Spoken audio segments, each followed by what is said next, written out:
ইউনূসের সরকার নাকি বাংলাদেশিদের ইলিশ খাওয়াবে, এজন্য ইলিশ প্রথমে বলছিল রপ্তানি করবে না, যে বাংলাদেশের মানুষ ইলিশ খেতে পারে। আমি মনে করি এটা একটা বাউতাবাজি। পরে ঠিকই 3,000 টন ইন্ডিয়ারে দিয়ে দিতেছে।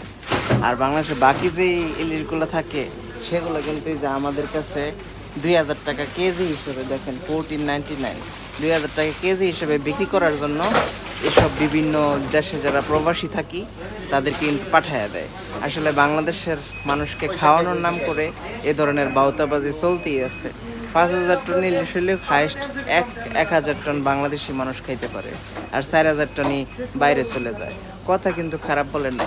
প্রবাস বাঙালিরা ইলিশ খায়, বাংলাদেশিরা ইলিশ খায়, কিন্তু বাংলাদেশিরা ইলিশ খায় যারা প্রবাসী, শুধু তাদের জন্যই। বাংলাদেশের সাধারণ মানুষ, রিক্সাওয়ালা, কর্মজীবী, তাদের ভাগ্যে ইলিশ নাই। ইলিশ বাংলাদেশিরা খায়, তবে সেই বাংলাদেশি যারা প্রবাসী থাকে।